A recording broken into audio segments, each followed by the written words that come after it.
Dobrý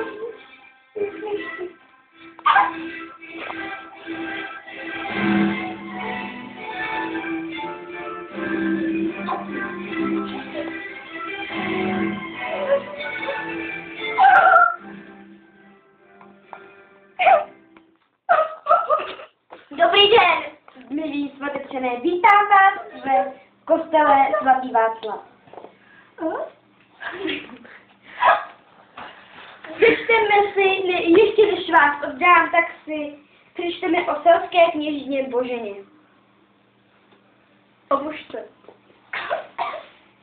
Ještě se vás zeptám. Tady, ano, tady to mám. Ještě se vás zeptám. Litujete nebo litujete toho, že jste dneska tady? Když jsem tu měl kapesníky, ale... Prosím. Tohle je nula. Prosím, už oklid. Jak víme, nejdříve Bůh stvořil muže Adama. To už jste zde vy.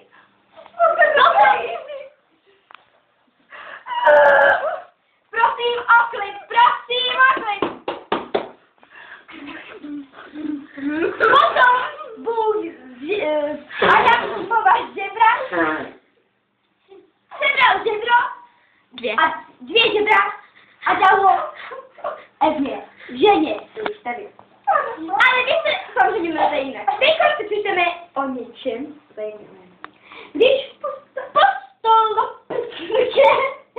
Stráni lovil Oldřich z minerální zajednoucí nad říčkou. Spašil celkou mladičkou. Jak skočili bez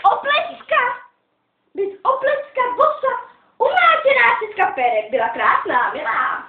Oldřichu se zalíbila, že tvář měla čistou kněžnou. A tak učinili jí kněžnou. Vidíte, jak dlouho to vydrželo ze přítomnému, jak se jmenoval?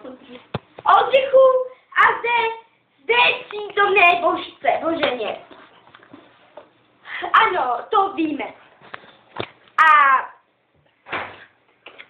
ještě máte jistě někdo námitky proti této svatbě? Já! Ano, paní? On se mě dává sednout. Prosím, tak to tedy nevím. Neboj, Myšulku, ne, jsem to prvátka. Vy je žádný, tak odejděte, prosím. No. Dobrá, tak můžu zřejmě asi začít oddávání. Ano, můžete za chvíli, jak se připoutám. Ano, zde máte pouta, abyste drželi své slovo, že budete vždy spolu. Nyní se vás ptám. Slečno Terezo Zbouchlova. Slečno Terezo Zbouchlova. Berete si zde přítomného Jirku Dvořáka, který vám bude věrný po boku a vy jemu budete věrná po boku a budete spolu žít a šťastný a milovat spolu vždycky. Ano. Zde se tam vás, Jiří Dvořáku. Berete si zde přítomnou Terezu Zbouchlovou a budete s ní žít po boku šťastně až do smrti, budete jí věrně, budete si milovat kdykoliv. Prosím, můžete to říct nahlas? Ano.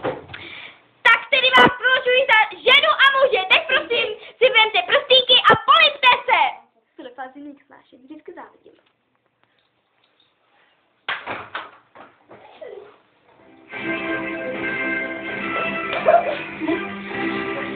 A teďka. To není ona, ty.